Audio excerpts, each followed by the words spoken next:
Can y'all hear me okay? Yeah. All right. So let's get started. So these are the due dates. I did change some due dates in the homework. I gave you one extra day. This unit does go a little quick, unlike the last unit, because I figured the last unit, usually we need more time to digest the material. This unit goes quicker. And so I've already lectured on half the chapter. I'll finish the chapter today. So you don't have much time to do the chapter 32 homework. And then you have chapter 33 due a week later. So these two chapters I can cover, and each one I can cover in 2 lectures or less. And then the last chapter, just a mishmash of stuff, just a lot of equations. A lot of equations presented with not a lot of derivations. Just because if you want to get into details, you got to go beyond the scope of the class. And so this is just a basic chapter on electromagnetic waves. There's only 6 problems. Typically those are straightforward. The one in the exam that you'll get is pretty straightforward. Okay. I'm not going to do anything. I'm not going to do anything different with this. You're just going to get a straightforward problem on the chapter 34 problem you get on the exam. Okay. All right. Today I want to talk about magnetic energy. I want to talk about mutual inductance and LC circuit. And we've talked a little bit about this today, last Tuesday. Okay. But I want to say a few more things about it. I did send you the key again. I made some changes to it. Hold on, let me pin myself in Zoom.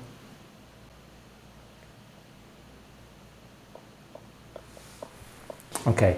So you did get that. I also sent you basically my lecture notes for today.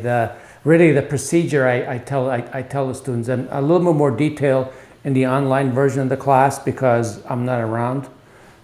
So you can use the outline I emailed you a little while ago to help you do that lab. The theory for the LRC lab I will begin to cover on Tuesday. Okay, Tuesday and Thursday I will cover that chapter. I'll be done with it. Okay. All right. I hope to get the exam graded by Monday. All right, so we'll see. So just as a review from last time, we did talk about the RL circuit. I set up how to determine the equation for the current. I didn't really go through and solve it because the differential equation is very similar to the differential equation you have to do for the RC circuit. You know how to do that already.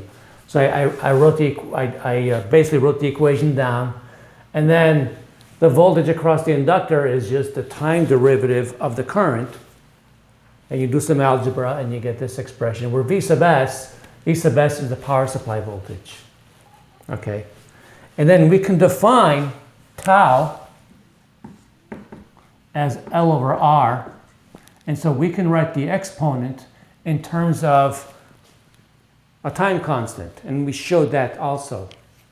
Okay.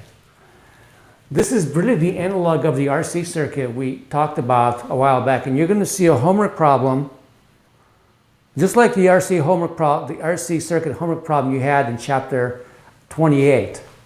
Okay, so as a review for yourself, you might want to look at that problem, and you'll notice that most of the questions I ask in that problem have nothing to do with this equation. I have you look at the extreme cases because that's generally what people look at. Only if you need to know what time is the voltage at a particular value do you really need to know this equation. Okay. We also ended up talking about magnetic energy briefly. We derived the expression, well, not rigorously, for the energy density, and we did it from the solenoid. And I said, believe me that it's true in every case. So the energy density is the magnetic field squared over 2 mu naught. If you wanted to find the potential energy, the energy stored in the magnetic field is the integral of the energy density over a volume. And the volume, and basically what the volume is the region of space in which the magnetic field is defined. We did show that for an inductor, the energy stored in an inductor is 1/2 Li squared, where L is the inductance. Since we know this, we can do a calculation for the total energy from this idea. We can set these two equal to each other, and we can calculate the self-inductance of some sort of geometry. This gives us another way to calculate L, because in general, L is hard to calculate. We derived this equation the other day too, and we did some calculations for simple geometries, but in general, calculating the self-inductance is difficult. But you have two ways of calculating it, either from first principles or calculating the total energy stored and setting it equal to 1/2 Li squared. Now, if you think about it, what does this mean? Really, it's the work I have to do to put a current through the inductor. Okay, well, it's not me, it's the battery, right? It's the work that needs to be done to put a current through the inductor. And that's stored as energy. Does anything about this bother you? Because it bothers me.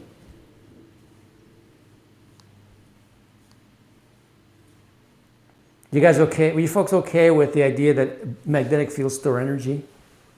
Energy is the ability to do work. And that's not a great definition, but does any of this bother you? I mean, magnetic fields can't do work, so. Yeah, and that's the thing. Fields can't do work on charges. So what happens here?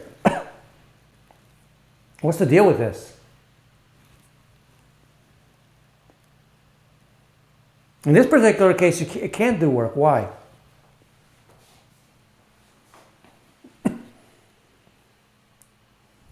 It's because the magnetic field is not constant. The magnetic field is not doing the work, but what's doing the work? If the magnetic field is changing, what's induced? The flux? Well, the flux isn't induced, but an electric field is induced, right?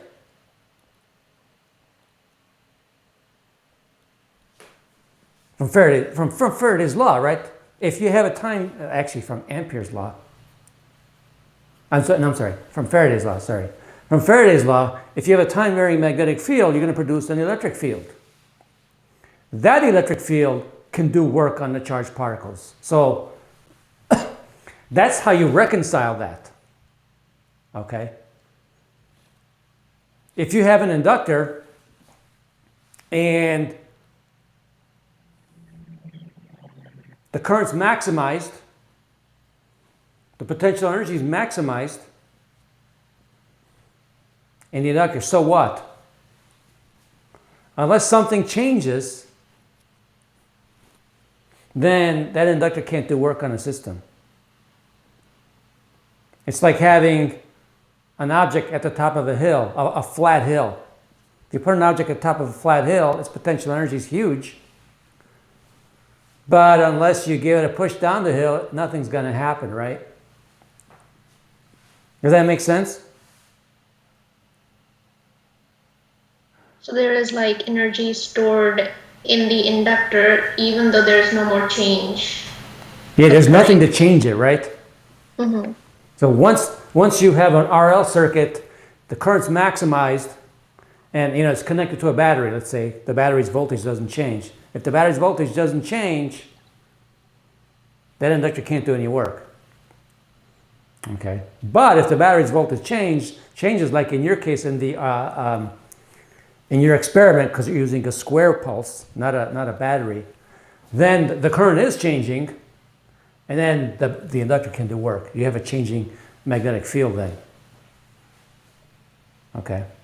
So that's how you reconcile this. This has always bothered me as a student. What does this mean? Okay? And it should bother you as a student also. But we can reconcile it because work can only be done if I is changing. Okay? It means the magnetic field is changing. All right.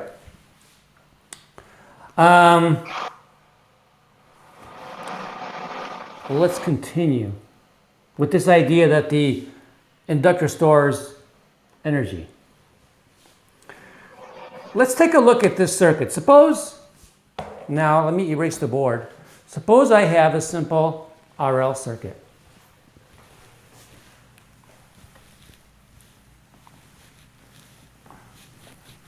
This is the equivalent of discharging the capacitor, but there is no special term for it here. Because you don't discharge an inductor.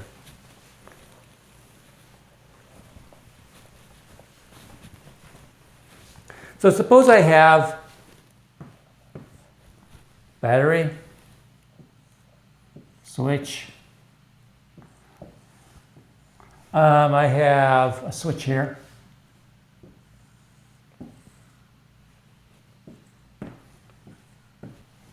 And then at the top, an inductor and a resistor.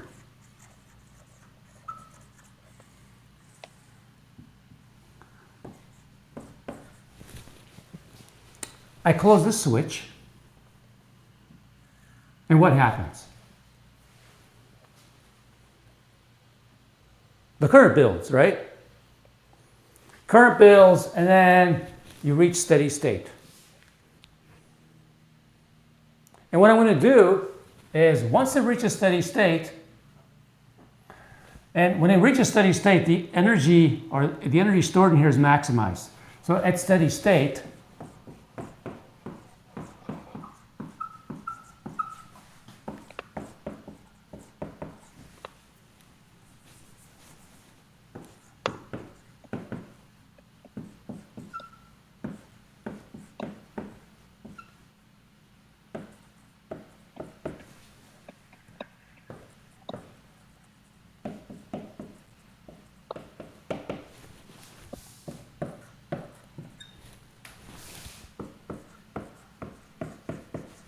okay? Now, I open this switch and then I close this. What's going to happen? Current decreases slowly. The current decreases slowly. So L is going to dump its energy through the resistor. Something changed when I flip this switch. There's a dI/dt, and so now it's going to dump its energy through the resistor. This is going to produce an electric field, and it's going to pump electrons through the resistor. The resistor is going to use up that energy. And if we apply the loop rule for this circuit, you get I times R plus L dI dt equals 0. Remember, dI is negative.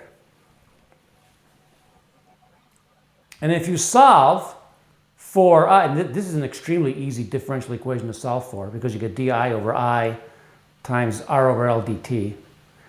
And you get the current, let me use a different color. You get then the current as the inductor is dumping its energy is equal to I naught. I naught is the current that the circuit had when you flip a switch.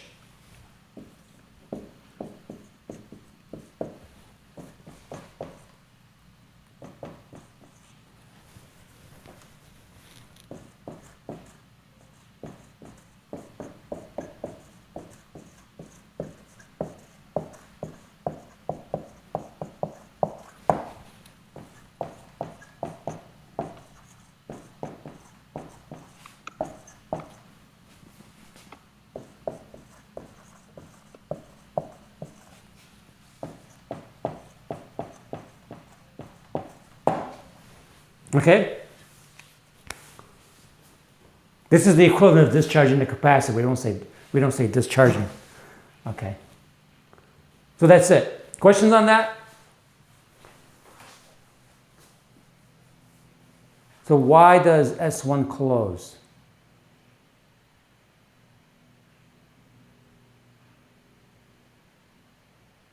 So I'll go back. I had this open, and then I close this. I have to have this open. I don't want to short my circuit, right? Otherwise, I just get this. I have a short circuit, so I can't leave it closed. Okay. Then I said once I get steady state, in other words, once I have maximum current, let me close this and open this at the same time. Okay. And then the inductor is going to provide the energy to the circuit because energy is just going to go this way. Okay. Let's consider the energy. What happens to the energy? Okay. Obviously, the energy that's lost by the resistor, maybe let me make this bigger.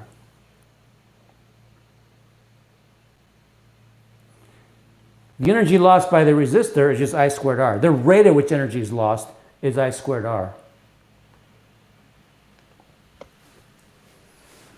Which you can write as the current at t equals 0 times e to the minus r over L, the quantity squared times R.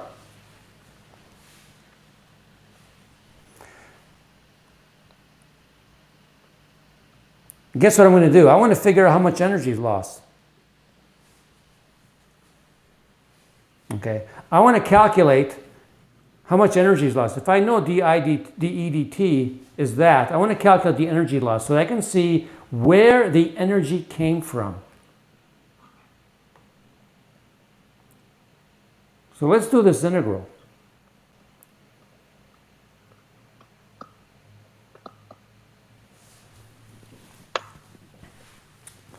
So we want to know, obviously we know the energy came from here, but we want to show that. We want to show that the energy this thing loses came from here. Okay? So I want to evaluate the integral. Do you want the integral to be equal to half Li squared? I hope that's what we get. Okay. All right. That's what I should get, right? Yeah. And I is the maximum I value, right? Or I Yes. naught, I guess. Mm-hmm. Okay. So I want to find the total energy that's lost. So I got to integrate this. So I'm going to integrate this function I naught squared times R e to the minus 2L over RT dt. Right? Because this term is the power, and then the integral of this is the energy. What are my limits of integration?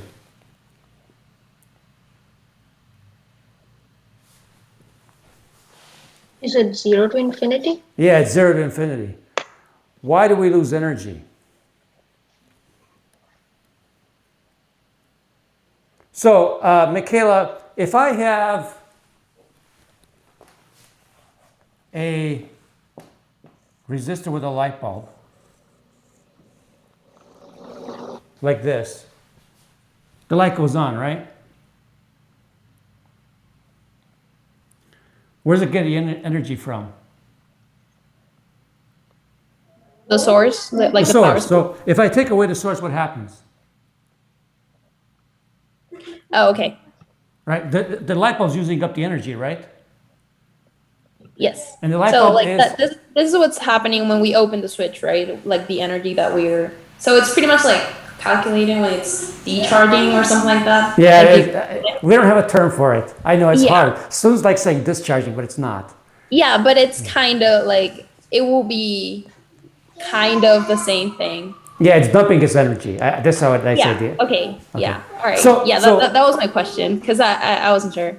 But the light bulb is the same as the resistor, right? I just want Yes. to get that clear. Okay. Right. I Yes. want everybody Thank you. Okay.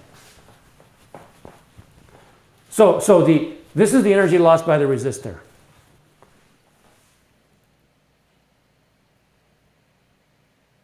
That's right. That's why I'm integrating from 0 to infinity, right, Chase?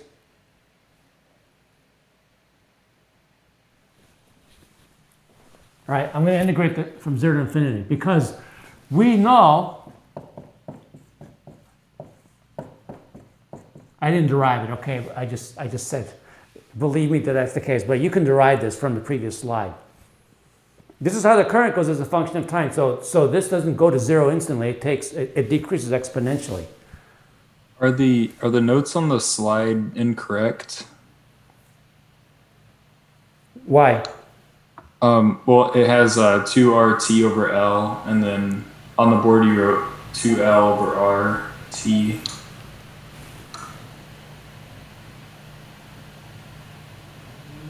Oh, I messed up, didn't I? Yeah, it's to, thank you. I wrote it correctly there. Okay. Sorry about that. Thank you. Are we okay then? The energy is being lost by the resistor. And I'm going to tell you, Michaela's question was something that bothered me as a student too. So, where's the energy going? Okay. And we have to break it down into simple terms. Okay, well, related to a light bulb. Okay.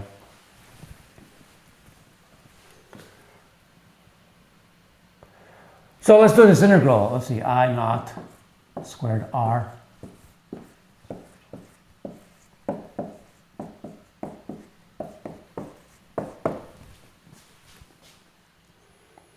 And this is not a tough integral, is it?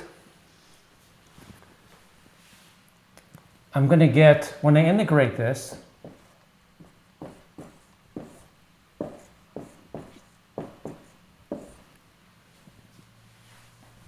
please check my math, okay?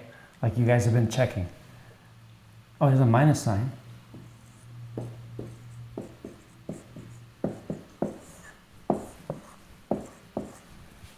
So far, so good? You guys happy? I gotta check if I missed the question.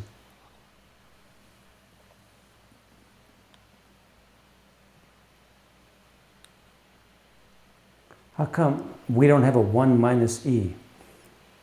Because I'll get back to your question later, Chase. Let me finish this and I'll get back to your question.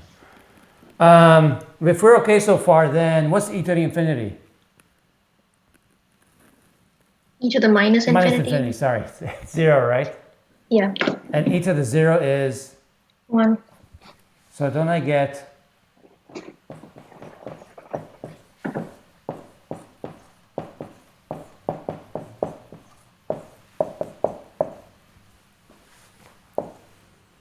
so the energy came from the inductor.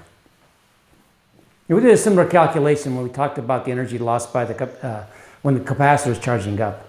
Because when we did the charging up of the capacitor, we said the battery provides energy of Q delta V, but the capacitor only gets half of that because the resistor uses a path. Okay. So your question, Chase, why don't we have a 1 minus e? I'm not understanding your question. And the original expression for I, this one? There's no battery, right?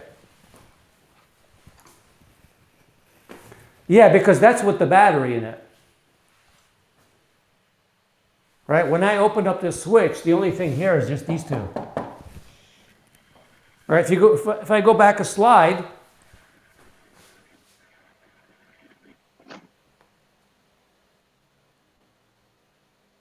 there's no battery here.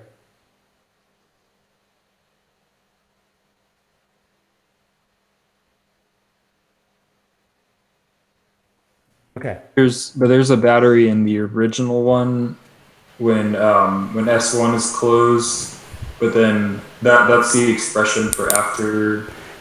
Yeah, that's S1. When this situation, this is open, that's closed. Oh, okay. Okay.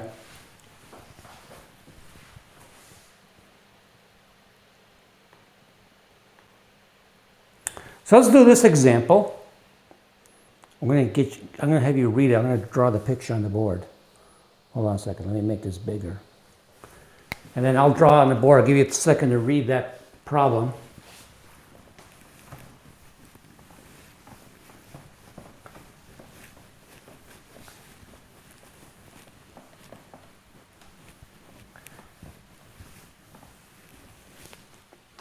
All right.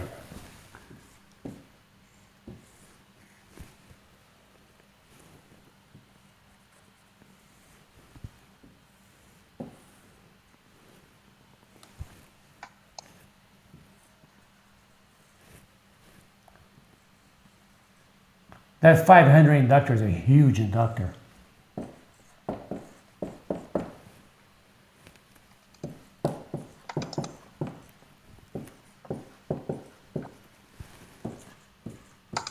Okay, so now that I've drawn, I'll need to change.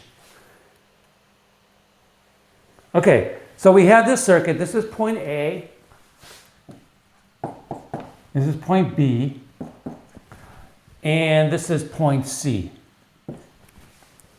All right, so you close the switch S1 and you let current flow.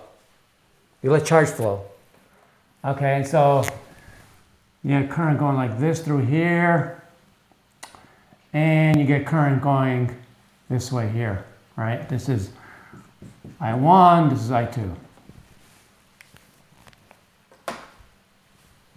And since you always 20 volts between A and B, you know that I1 is 20 volts over 90 ohms.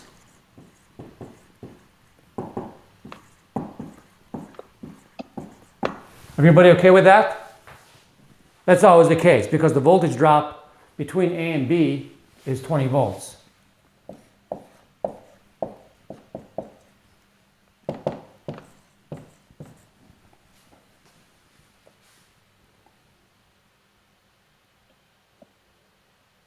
This is at 20 volts, like at 0 volts all the time. So far so good? Mm-hmm. Now, what is I2 at t equals infinity?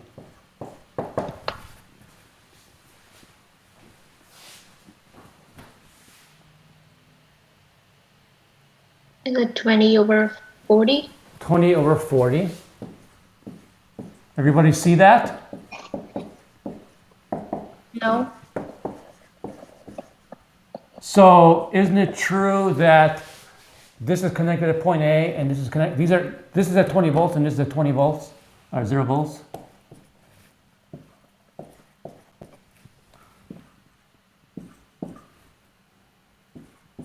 So isn't it the voltage drop across here 20 volts? Yeah. Okay, so that's 20 volts. When you reach steady state current, this thing just acts like a wire. Oh, right. Yes. Okay. So basically then, right, because you can reach steady state, this is not doing anything anymore. So then the current is just 20 over 40. Okay, so fine. Let's open the switch now. What's going to happen when I open a switch? Immediately after I open the switch, what's going to happen? We're going to have a voltage drop. Due to the, well, the inductor is going to dump its energy, right? Yeah. So current's going to go like this. Okay, so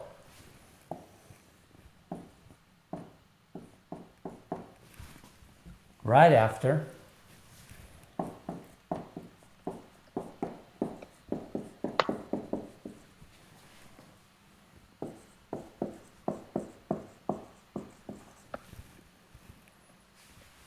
what is the current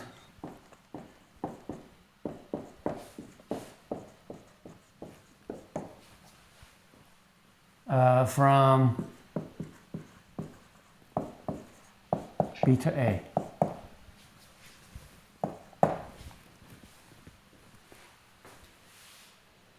In other words, what's the current through this loop when I open that switch?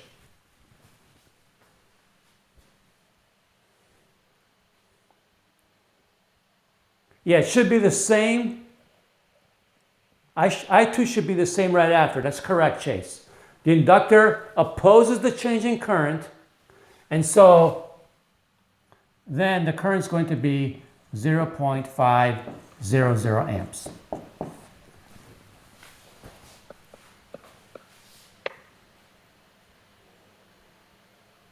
Are we okay with that? Mhm. So what's the voltage drop across the 90 ohm resistor?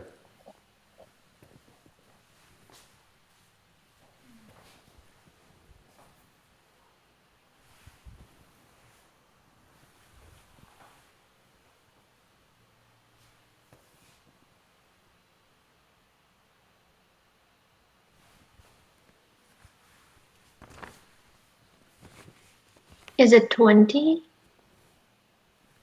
Let's see. Yeah, hold on. Which one did I say? I said 90 ohm, right? Yes. So it's going to be a half times 90, right? Mm.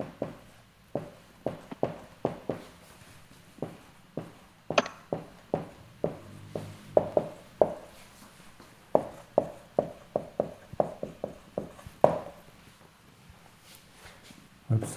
Is going to be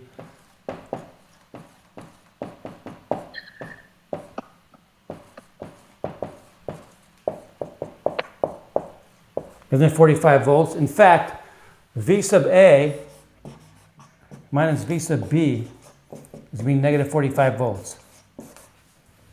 Because the potential is dropping that way.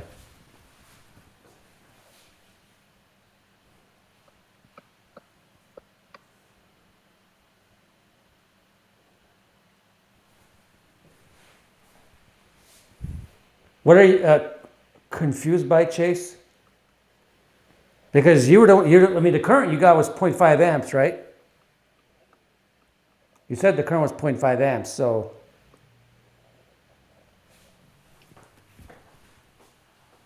the current through this guy and the current through this guy got to be the same, because the current can't go anywhere else because that switch is open.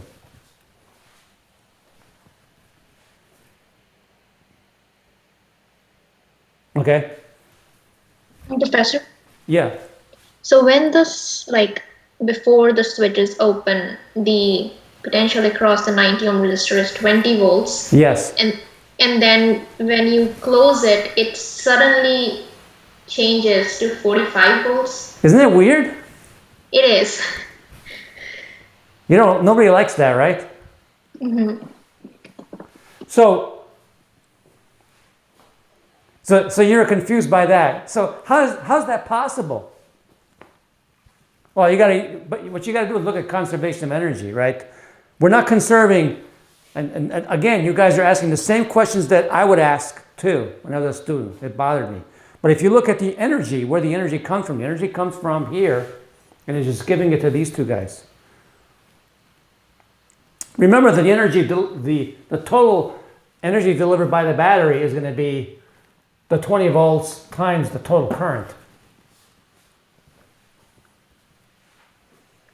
Okay, but anyway, it's this thing that's delivering the energy. So as long as the energy that these two use up is equal to this, we're fine.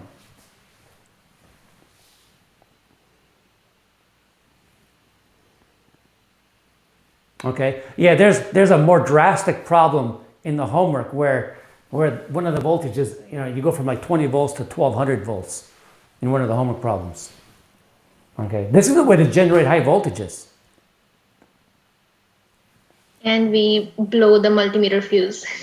Yeah, you blow the multimeter fuse if you do that. In fact, I will tell you, on my experience, we thought we had a transfer that isolated ground. This was when I was in postdoc, and so it wasn't labeled at all. So we put 120 volts in on one side of the transformer. We expected 120 volts out.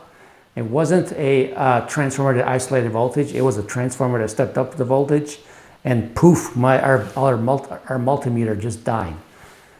Because we went from 120 volts to 20,000 volts. The multimeter did not like that. Anyway, On this circuit on the board, so like based on direction that you gave for the flow of current after the switch is open, is that like just opposite to that of the battery? Or no, it's the same direction, right? The battery was doing this, right? yeah, like for the I1 it switches direction. Yeah, that one changes direction, right? Because this is gone now, right? It's almost like this guy isn't there.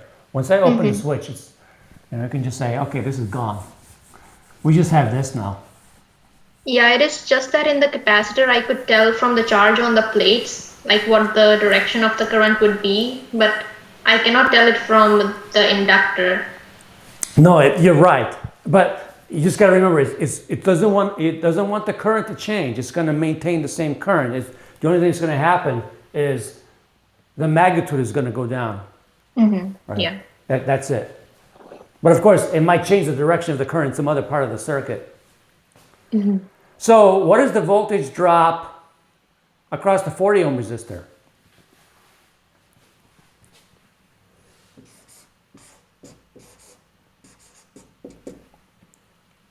And you have Question. So, like, why, if we are opening that switch, the circuit does not act as an open circuit, and it just kind of isolates in like one of the loops? where is the current going to go then? No, like, because well, I will think that the current will split, right? Yeah, but so where does it go from here?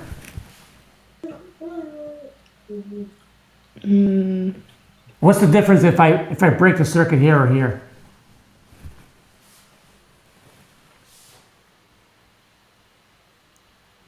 Or I break it right there. What's the difference?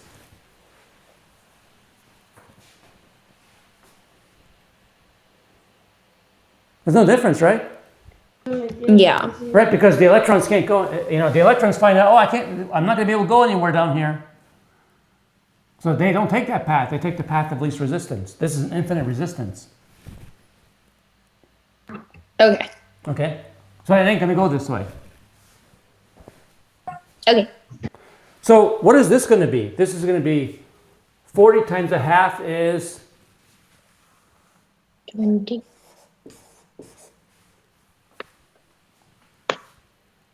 And so then what is V sub B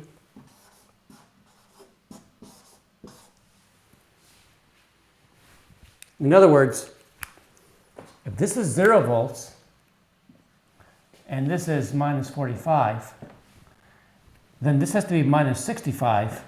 And when you go from here to here, it's plus 65 volts.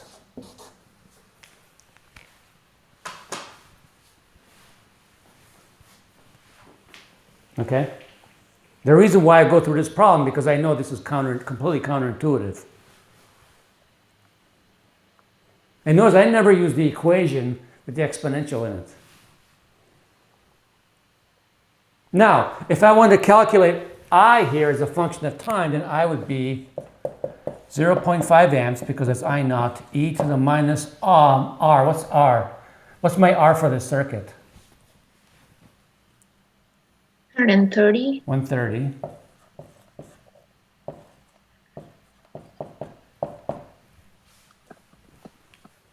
That's how the current is going to decay pretty fast, e to the minus 26t.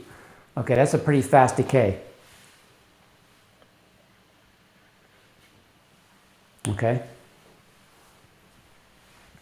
And it's good you ask those questions because those are the things that used to bother me. And you're going to be bothered by the homework because there's a problem like this where when you open the switch, the voltage goes from like 12 to 1200. It's a way to generate high voltages. You're still conserving energy though. Okay. All right, so I want to talk about another topic in this chapter. It's an important topic. And we spend a little bit of time on it, mainly, and we don't spend a lot of time on it because the calculations tend to be extremely difficult. It's the concept of mutual inductance.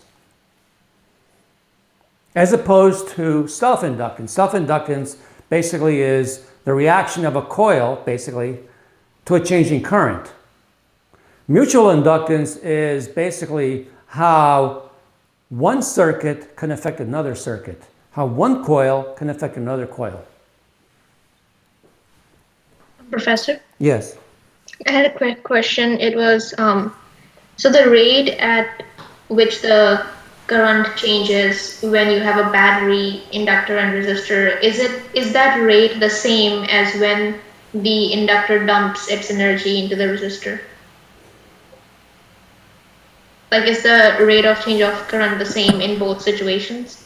The DIDT, Yeah. I think just in this particular case, no, in this particular case is different. I think the first example we did, the real simple example with one resistor, that's the case. Okay. But not in this, because now you went from one resistors to two resistors in the loop, Yeah. right? So it's a little bit different. So, Okay. yeah, only in the case where you have an inductor and a resistor, that's it.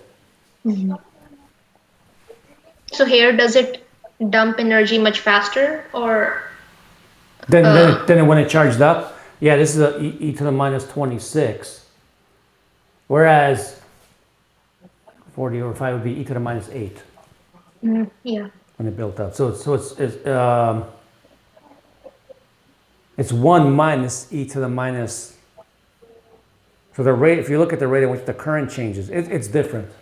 I mean, the exponent is different.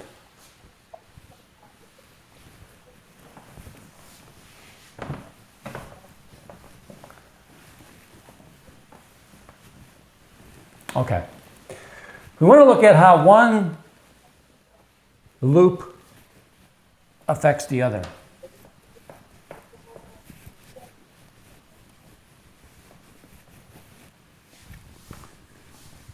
I'll give you an example. I'll show you an example. Let me show you a demonstration real quick. I have to disconnect my microphone and connect my camera. This is a little bit more dramatic. I have a transformer which works by mutual inductance. Okay.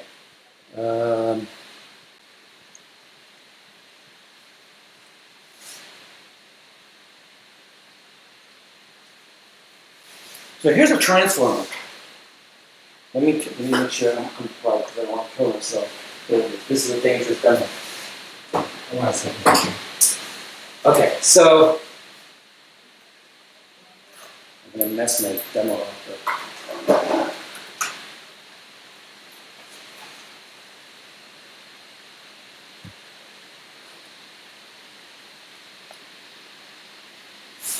Here I have two coils. Okay, and I'm going to run a time varying current through this coil.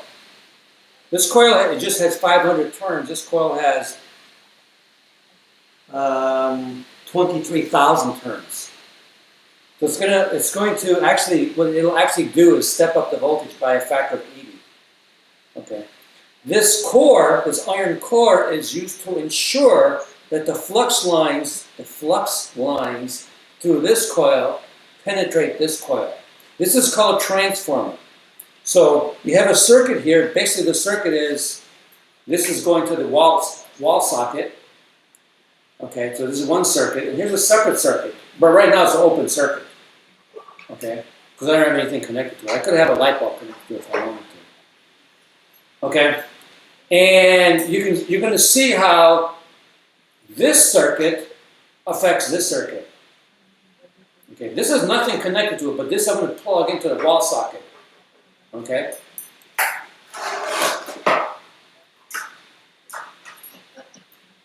So these are two coils interacting with each other. Of course, I messed up the demo right now because I had to move this. So let's just hope we can get it to work.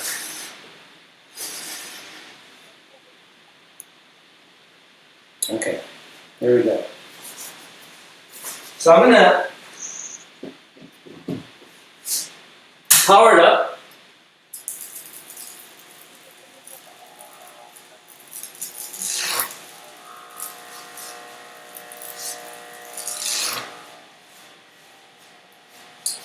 It's vibrating, so it got too far apart. Did you guys see what happens? Mm-hmm.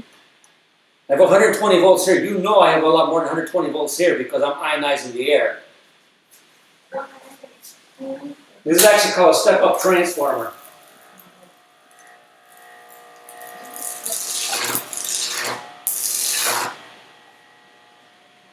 The demo is called the Jacob's Ladder. Okay. So this works by the concept of mutual inductors. Transformers are extremely important because that's how we deliver energy into our homes. All right, let me switch cameras.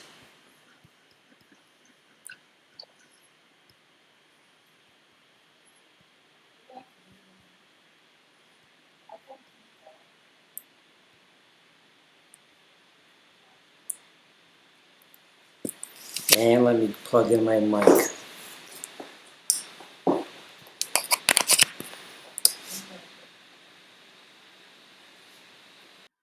I was worried about doing a demo because it's easy to blow a fuse.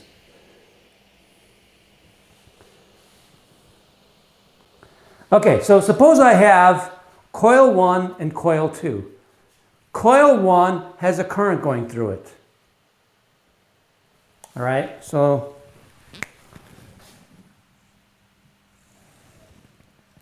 here's coil 1, and these are the wires.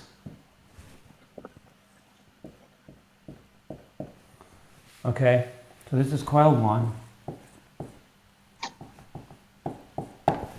So just imagine coil of wire like this. This is a magnet wire, right, for your lad. Okay, just imagine a coil of wire carrying current like that. Okay? It has N1 turns and carrying current I1. And then I have a second coil, not necessarily the same size.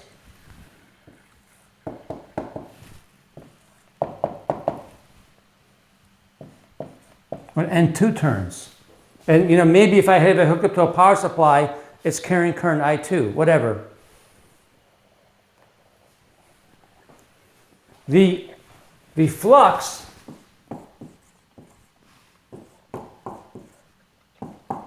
through coil 2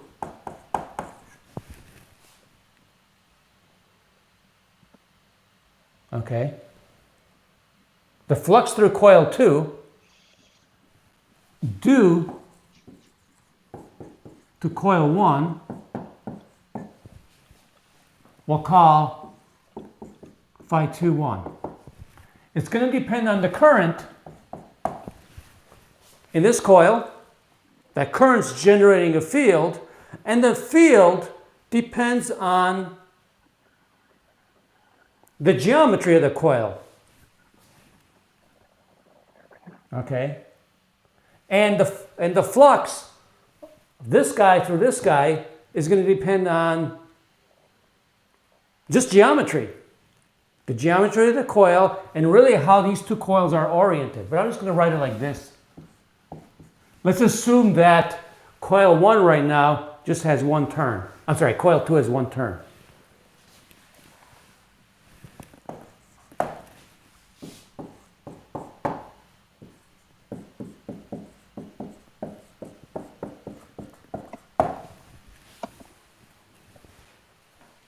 Okay?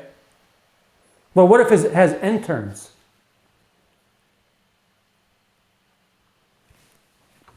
Wait, and this is magnetic flux? Yes. Okay. This is the magnetic. I don't want to put too many subscripts, but yeah, we're not dealing with electric fluxes here, right? So it's the magnetic flux. It's going to be dependent on the current through here plus some geometrical factors, because the magnetic field depends on geometry and the area here depends on geometry. Not only that, it also depends on the orientation of these two coils, because if the two coils were horizontal, almost no fuel lines go through coil 2. Okay? Doesn't the field lines from the edges go through it? There's some of the field line, I'm sorry? From like the edges of coil 1? Because like at the edge, it also has circles for the field, which can go through the other coil if they are both. It goes through parts of it. Okay. Yeah, you're right. I mean, it goes through parts of it. And like in the orientation that we have on the board, wouldn't the flux through both be the same? Yes, Okay. that's a good point. And that's going to allow me to make one of my points clear without having to do any proof. Okay. So let's say,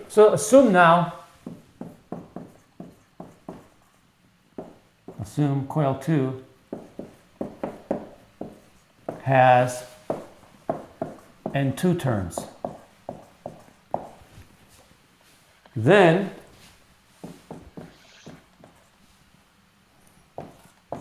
phi 2,1 equals N2 times K, times I1.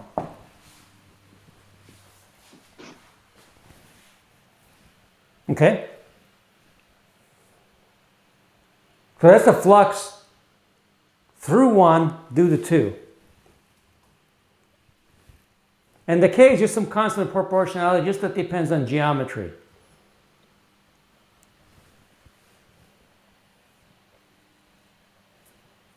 Wait, sorry, you said that was the flux through 2 from 1? Yeah, the flux through this one due to that one. Oh, okay. Okay, so the total flux through here is going to be the flux through one coil times N2. And I'm going to give this a special name. Okay, I'll give that a special name in a minute. The unit of that thing is a Henry.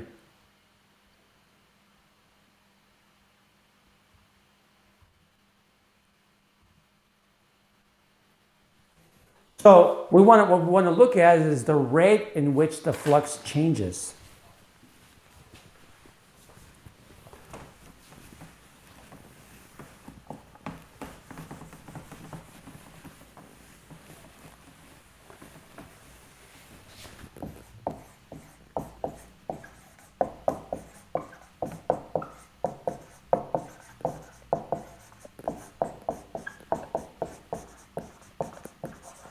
The rate at which the flux changes through coil 2, which is going to be N2 times d phi 2 1 dt. Because this is going to give me the induced EMF. Minus the time rate of change of the total flux times N2 is going to give me the induced EMF in this coil. The same thing as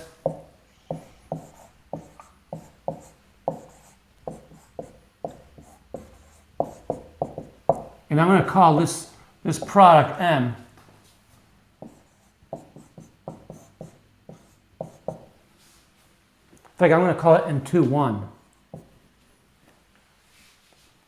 Okay, the mutual inductance on 2 due to 1.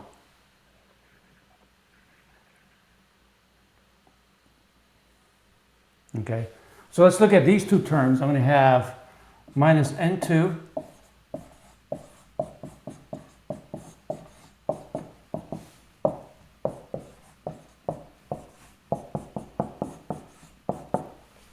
the DTs cancel. And I did something like this the other day. I'm going to come down here. The minus signs will cancel. And so what I'm going to get is N2 d phi 2,1 equals M2,1 di1. If you integrate both sides, you get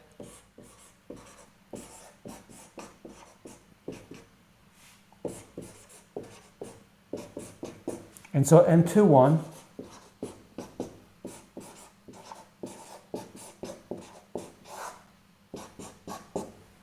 and this is called the mutual inductance. And the unit is the Henry. So M2,1 is just N2 times K, where K is geometrical factors.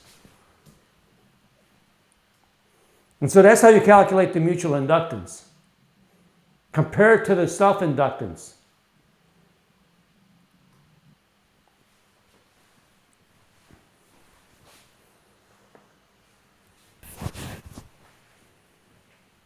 So the induced EMF then, the induced EMF in this coil due to that one, I'll write it in red.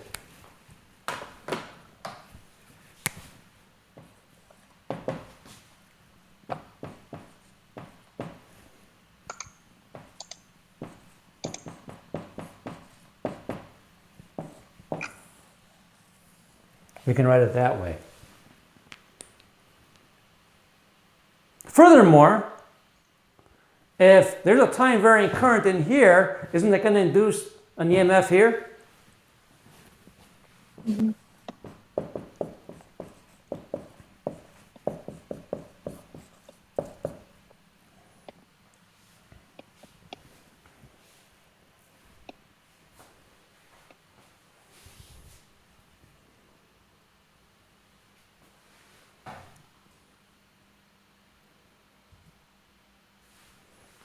It can be shown without proof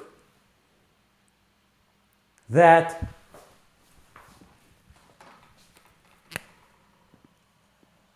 this one and this one are equal.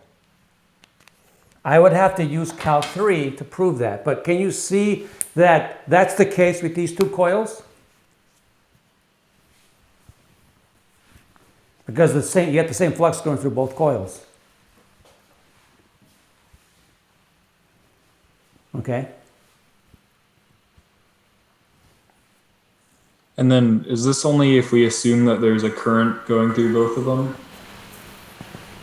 No, I could have the current going through one of them because the other one will, if the other one's connected to a resistor, then you will have current going through both. Oh, okay. Right? So if you want them to influence each other, they both have to have a current going through them. That's true. You have to have a closed circuit. Okay? But if you have one being an open circuit, then you're not going to have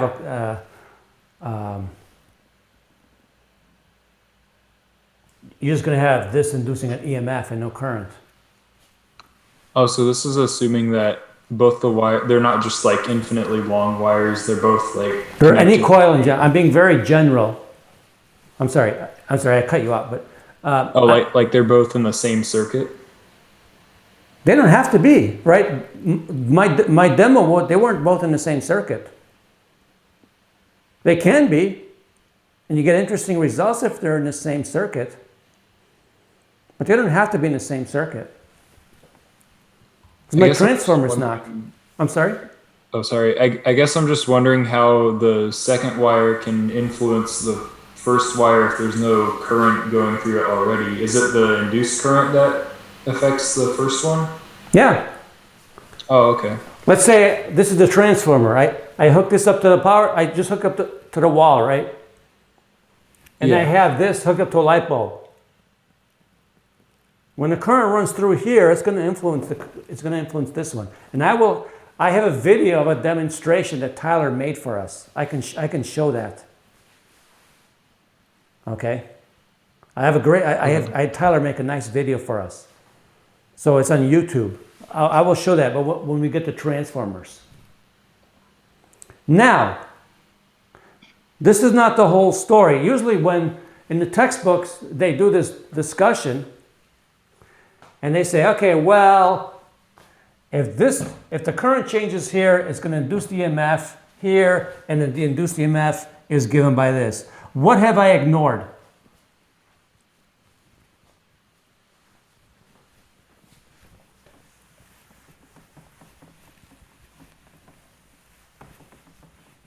And the books ignore this.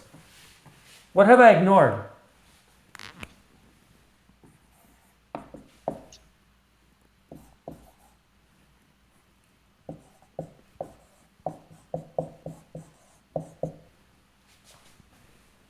Anybody want to guess what I've ignored?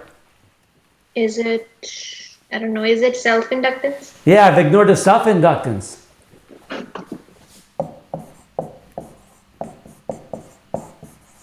Am I getting a prize now? Yeah.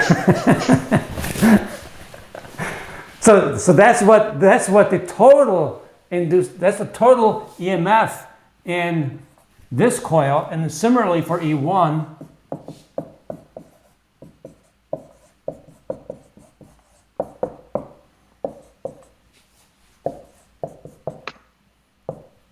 Oops, I made a mistake.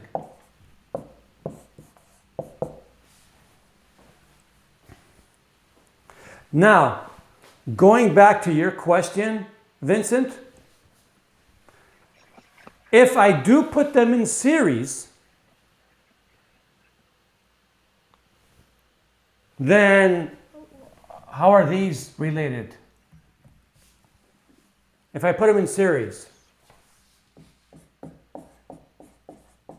Is the change in current going to be equal across yes, both of them? Oh, okay.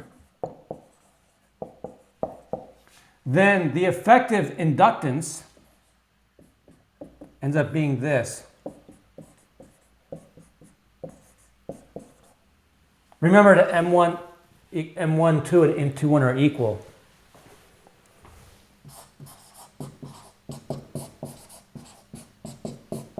Which I stated without proof. Why do I have a plus or minus there?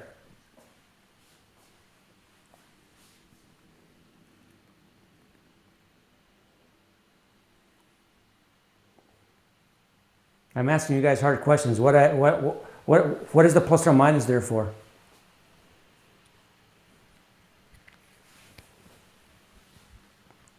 The plus or minus is there for because it depends on, if I hook them up in series, is the current going in the same direction in both coils, or is the current going in the opposite direction in both coils? So if the current's going in the same direction in both coils, that's a plus. If the currents are going in the opposite direction in both coils, that's a minus. One can do the parallel case, but I'm not going to talk about that here. It's much more complicated. I think you can easily see that where this comes out if these are hooked up in series, because the I's are all the same. You can pull out your di dt, and you're just going to have this plus that plus that. Or it could be minus, just depending on the orientation of the currents. That's the one thing about M. M depends on the relative orientation of the two loops.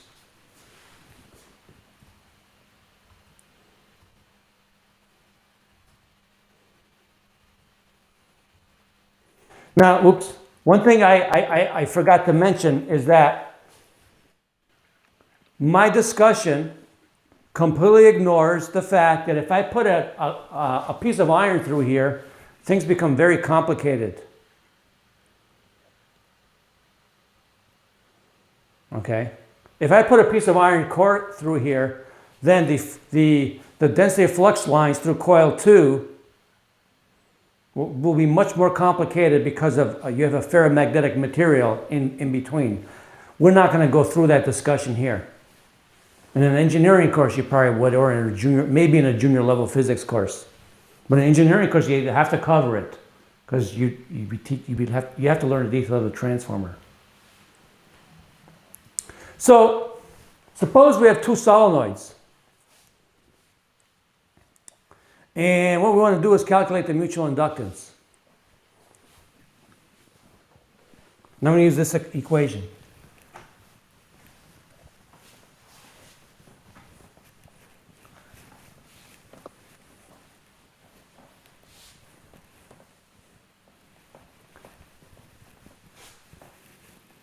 So we have a long solenoid.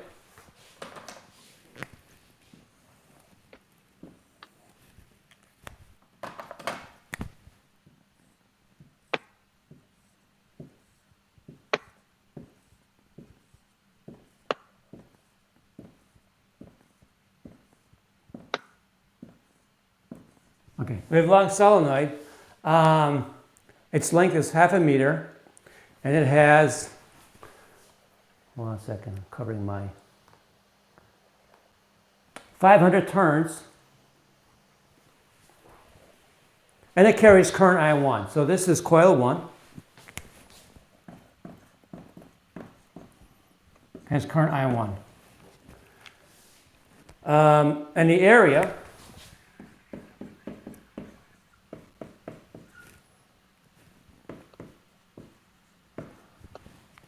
the cross-sectional area. A second coil has 8 turns.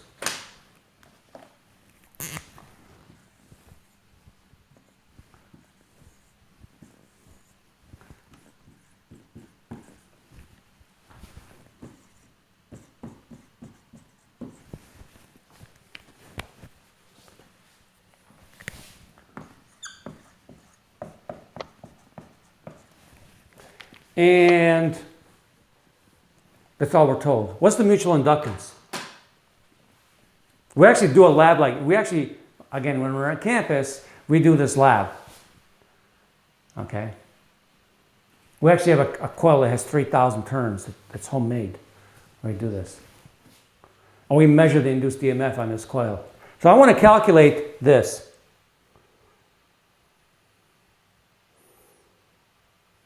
So this is coil 2. Coil 2 has 8 turns.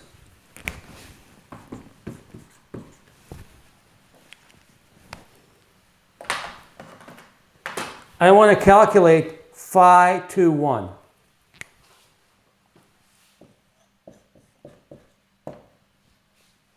That's equal to the integral of B1 dot N2 dA2.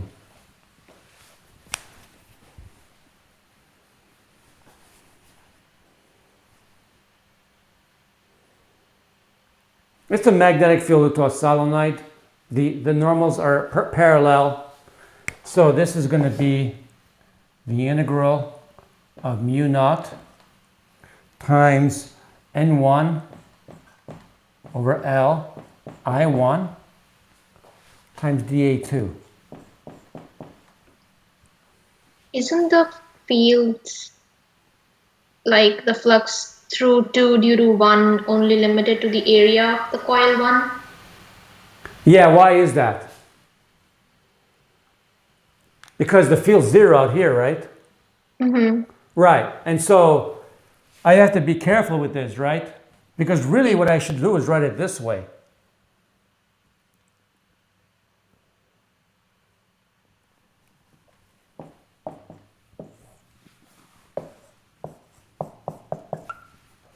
Because the field outside of here is 0, right?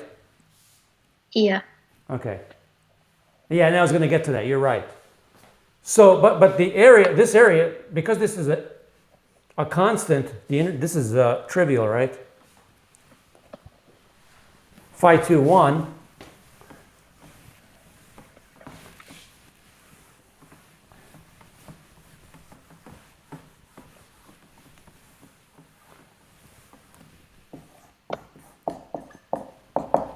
is going to be U naught N1, and I should not write L. It's supposed to be a D, sorry. N1 over D I A1. And then my equation for the mutual inductance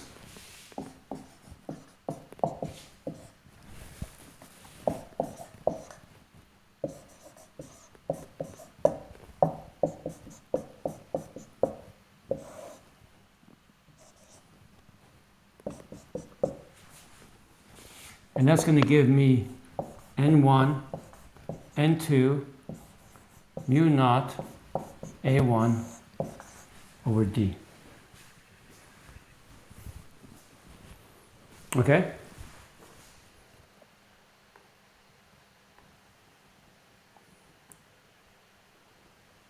If you plug in the values, if you put in 500 here, if you put in 8 over here, mu naught, the area that's given, and the D, then you'll get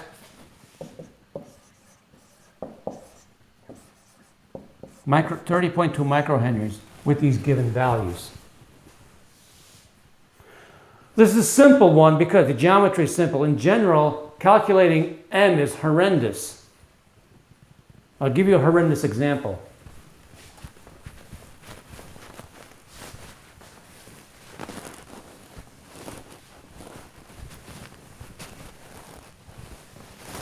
Real quick, I'll give you a horrendous example.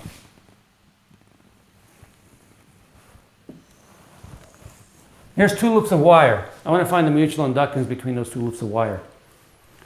This is coil 1. This is coil 2. So to find, the hard part is finding this.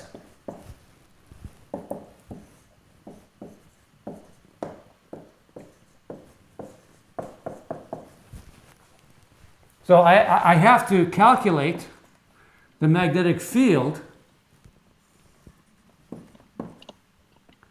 all the way around this thing.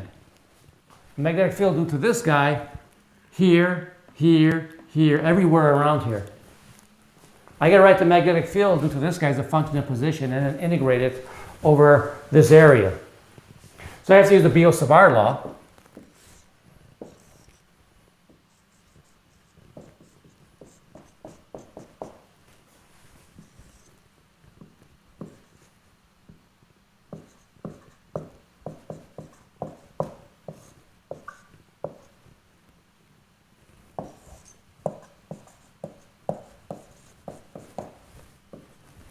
We have to do two integrals, and believe me, those integrals are horrendous.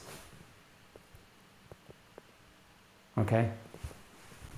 Two coils, and the problem's horrendous. So, this goes to your question for the previous problem. Why wasn't A2 important? Because the magnetic field outside the solenoid was zeroed. Suppose we have two solenoids carrying current I1 and I2, and they're placed side by side along their same axis.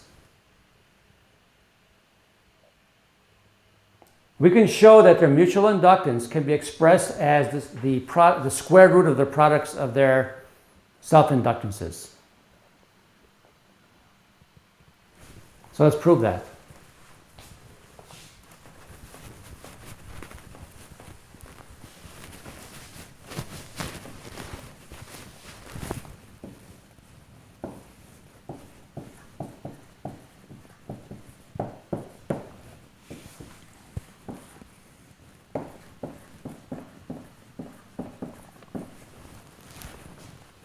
Now, the other day, because I'm not going to rederive everything, the other day we wrote down the expression for the mutual inductance of, the self-inductance of each coil.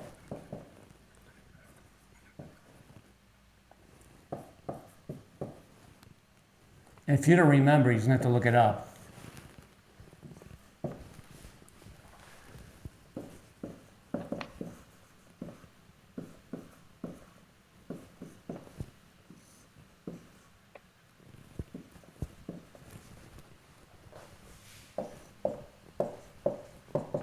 If I multiply these three together,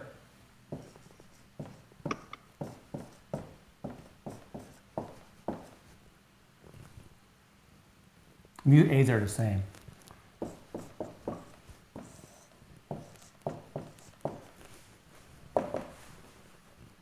I'm going to separate these.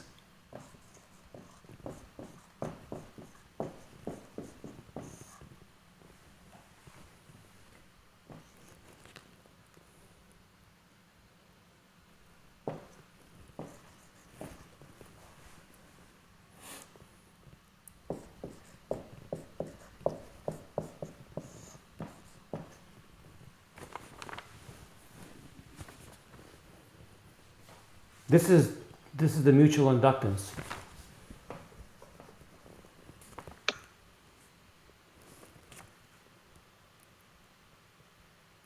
Let me just check real quick.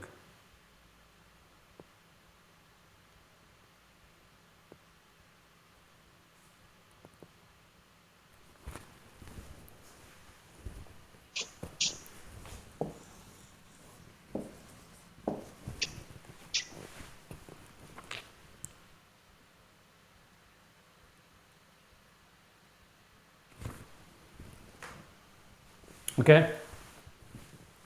So you can quickly show that. In general,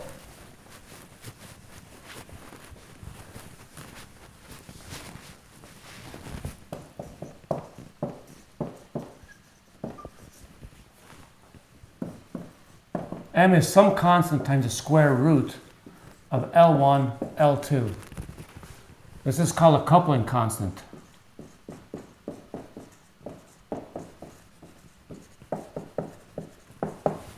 Or a K is between 0 and 1.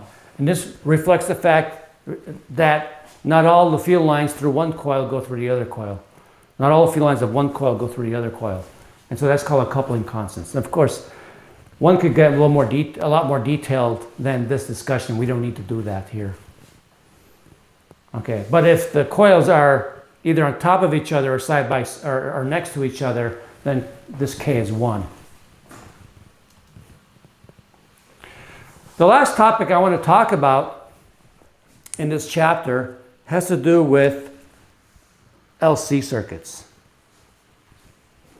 And I usually spend very little time on this topic because we're going to spend more time in chapter 33 in circuits involving capacitors and inductors. But suppose I just have a capacitor that's completely charged up.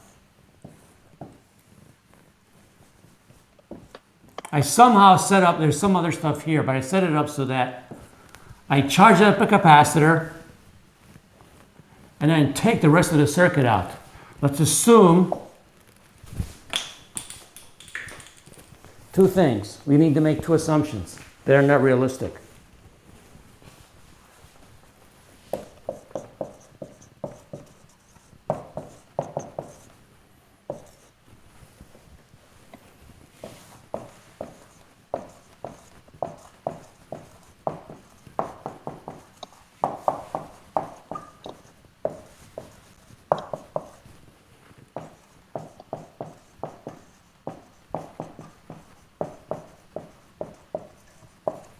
We got to make those two assumptions. So let's say we have some circuit over here. We charge a capacitor and then remove the switch, or we open a switch. Okay? So we have an electric field in here. What's going to happen when we remove the other part of the circuit?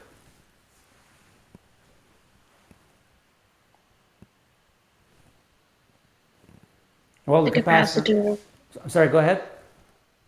I was just saying the capacitor would like to discharge, but the inductor wouldn't let it do it first. It wouldn't let it do it first, right? But then eventually it will, right? So Yes. So what's going to happen is you will have a time varying current. What's going to happen is this will discharge, and the energy from here will go to 0, and the energy here will maximize. Okay. At some point, this will be discharged.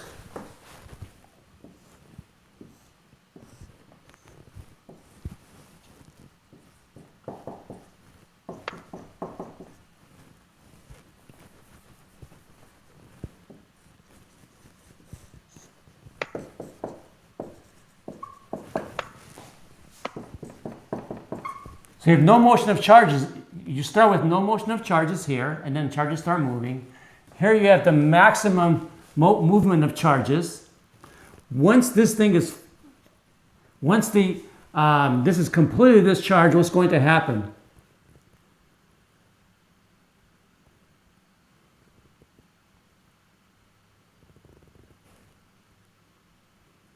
Once the capacitor's gotten rid of all its energy, and the energy goes into the magnetic field.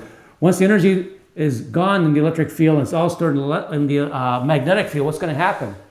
The magnetic field is going to dump the energy back. If you have a mass of a spring, doesn't the energy go between potential and kinetic energy? Mm-hmm. Same thing here. So you're going to have energy go back and forth forever as long as R equals 0 and there's no radiation losses due to accelerated charges. It's just like the mass on the spring problem. This would be representative of when the mass on the spring has its maximum velocity and it's at the equilibrium point. This is when the mass on the spring is at its turning points. Okay? Does this happen because the capacitor wants to get charged? Yeah, that's right. The capacitor wants to get charged, right? Mm-hmm. So once it dumps all its energy, I mean, there's charge flowing, right? There's nothing stopping the charge from flowing through here. You have I max, so you have inertia. The charge has got to go back, just like the mass in the spring problem. When you have a mass on a spring, and the spring reaches the point where the force is zero, it goes past that point, though, right? Mm-hmm. Because it has velocity, it has momentum, so it goes past it. Same here. The charges have momentum, and so they're going to go back to this point. It'll get charged up again. All the energy will be stored in the field. Once all the energy is stored in the field, it's going to dump that energy. So it gets charged in the same manner as it was before. Yes. Mm-hmm. We're assuming no energy losses due to resistance or radiation losses. Yeah. Okay. So let's take a look at the equation. So the energy goes between the inductor and the capacitor. So like with the spring metaphor, I guess the resistance would be kind of like friction. Yeah, you're right. And we're pretending there's no friction. I mean, we do. Yeah, you do that for the mass and the spring problem, right? We ignore friction a lot, right? Same thing. Yeah. Yeah. Okay, so if you take the time derivative of the potential energy, your energy stored, because we want to look at the rate at which energy is lost. Energy is not lost. If you do du dt, it's zero. There's no energy lost to the surroundings because energy is conserved. So I got to take the derivative of those two terms. If I take the derivative of q squared over 2c, I get 2q times dq dt. And then the second term is going to give me Li times di dt.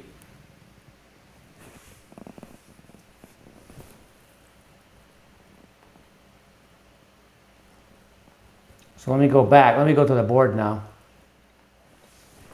I have this equation.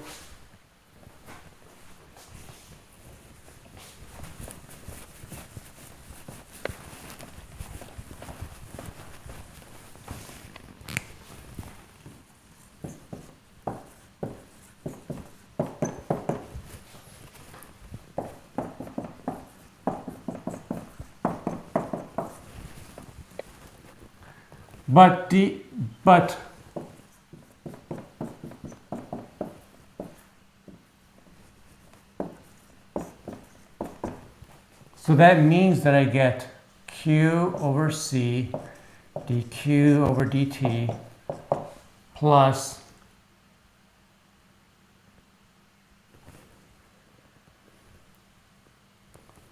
L times I d2q over dt squared equals 0.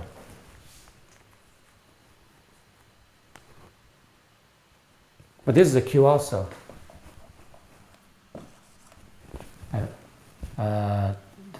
Sorry.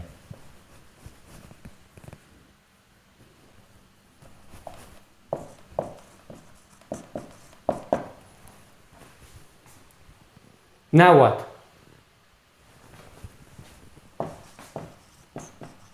Factor out dq dt.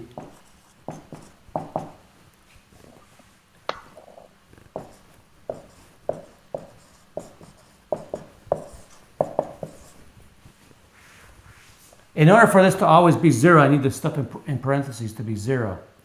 So I need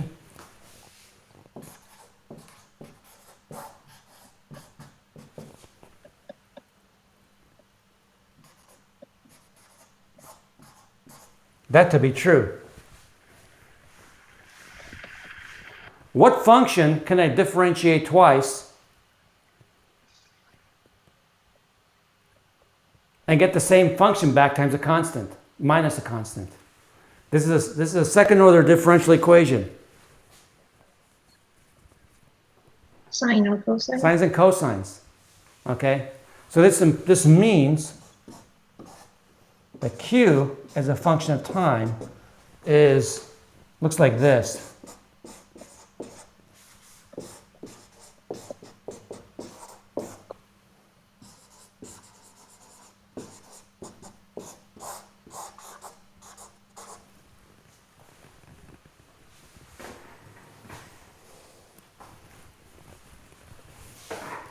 And this will all become apparent when you take dE, but you can always guess the solution.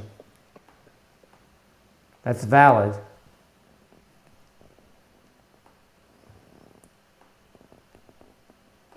Sorry, I'm gone way over.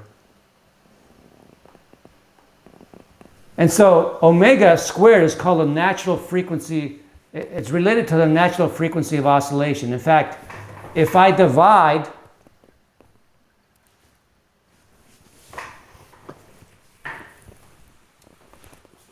this by 2 pi,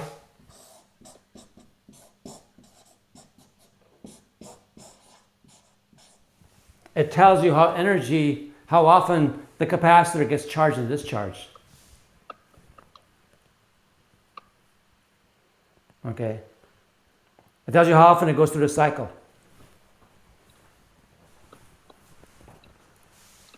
How do I determine my constants of integration?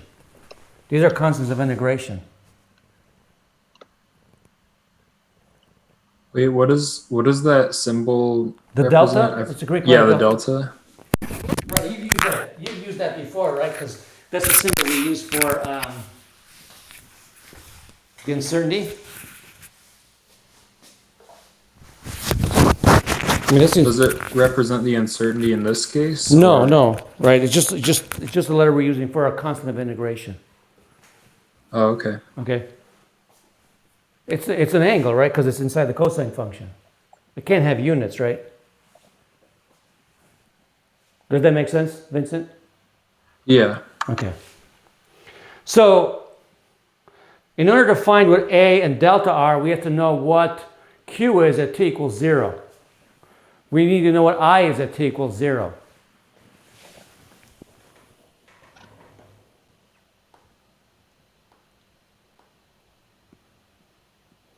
So the derivative of Q is I, so I depends on a sine function. So if we put in our initial conditions, if Q equals Q max and I equals 0 at t equals 0, then delta is 0. And A is just Q max. And that's what our current looks like.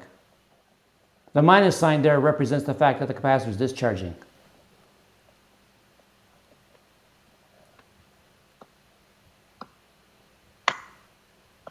And notice that I and Q are 90 degrees out of phase. This is going to be a prelude to chapter 33. Okay? So the last slide is just going to show you how energy goes between the capacitor and the inductor. But I'm going to stop here. I'm basically done. I'm done with the chapter, actually. The other stuff is the RLC stuff that I covered in class, in lab this morning. Okay? Questions before I go?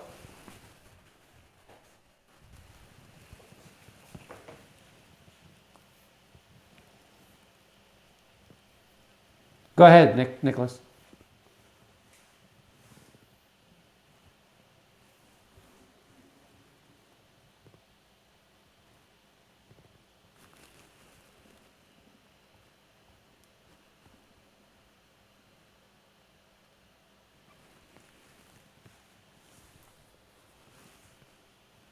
What's your? Are you typing it out, or? Oh, I'm sorry.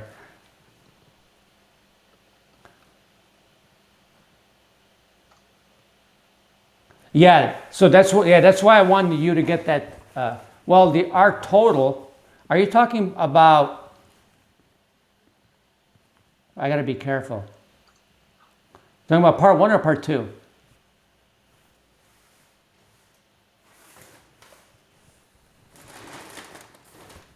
For part 1. So it's going to be the signal generator plus the whatever resistor you have in your circuit, right?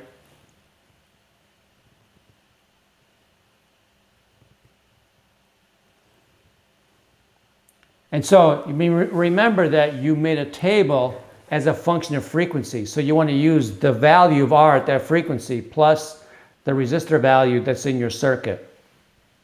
When we did this last semester, we did not include the resistor of the generator, and the results were horrendous.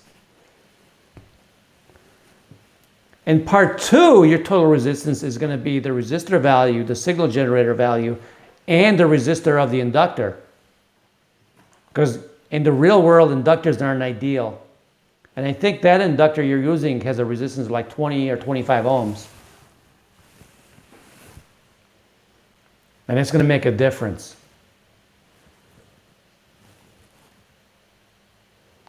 Yeah, ideally I would have had you guys use a 1,000 ohm resistor in the lab, but then it makes the measurements more difficult with a 1,000 ohm resistor. If we had a good signal generator, everything would be much easier. Other questions? Part D of number 5, let me see.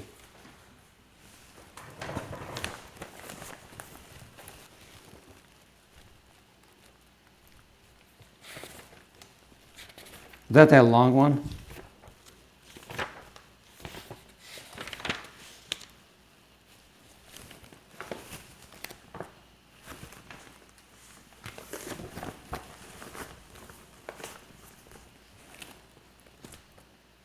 You want to know what is the current through S2 just after S2 is closed, right?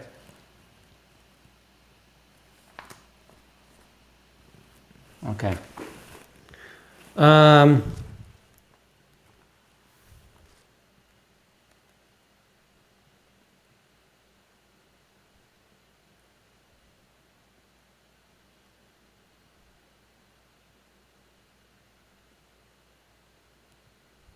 Let me draw the picture. Let me go on the board and draw let me draw the circuit.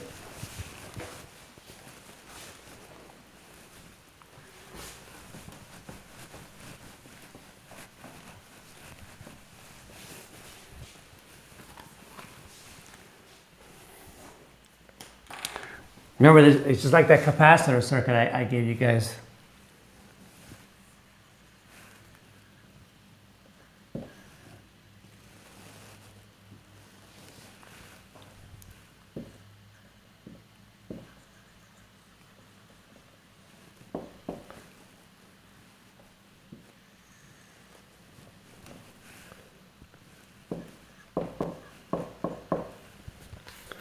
I'm going to give you my values of R. I guess I should complete the circuit.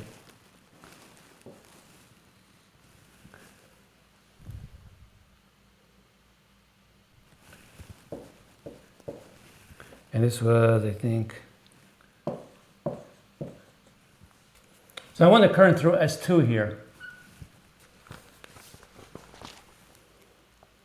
So when I close the switch, the inductor wants to maintain the current through here, right?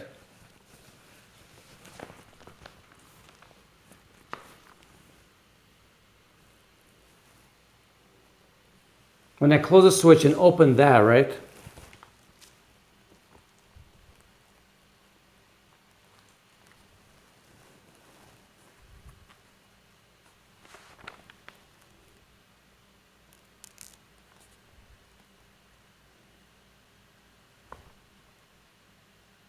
Oh no, this one is closed, sorry.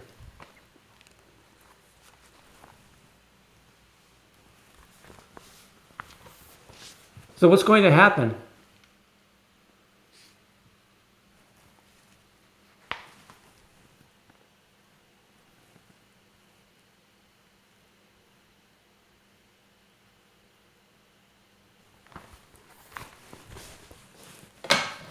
When I close the switch, isn't this at 0 volts?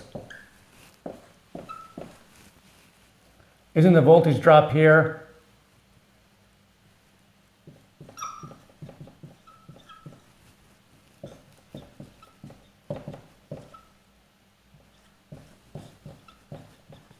Isn't that true?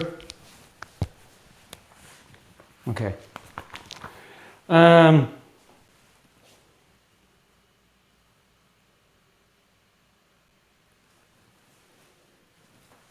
What's the current through here?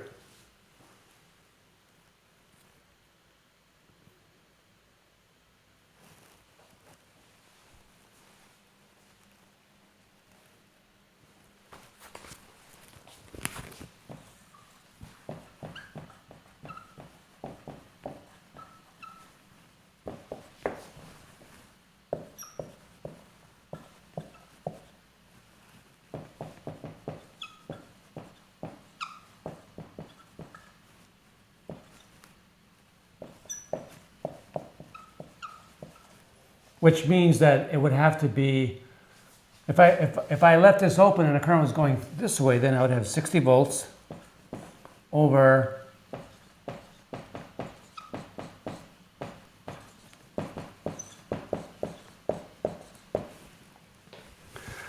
so I have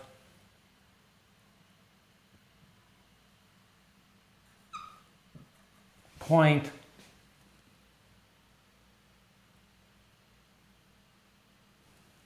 where'd it go? What does that number come out to be? 0.968 amps here.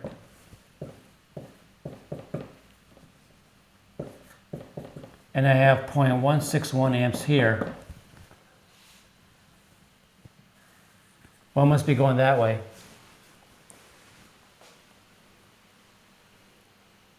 Isn't it the difference?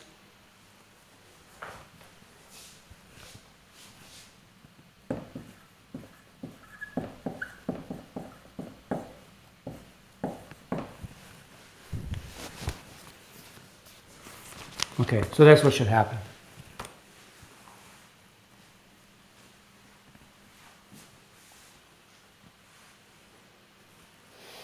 I think it's a little bit harder in the capacitor problem because the inductors are a little bit more, to me, inductors have always been a little bit more confusing.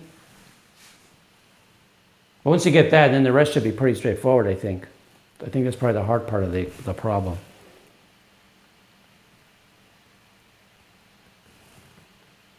Are we okay then? Any other questions?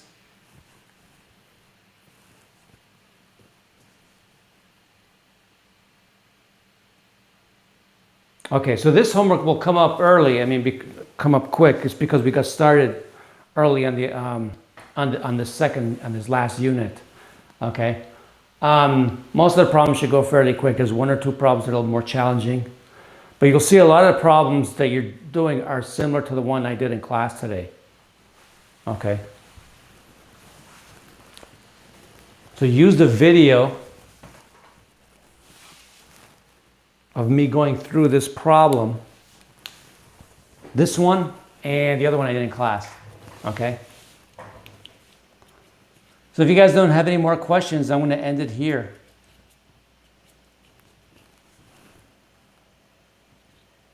Thank you. All right, have a good weekend. We'll see you on Tuesday.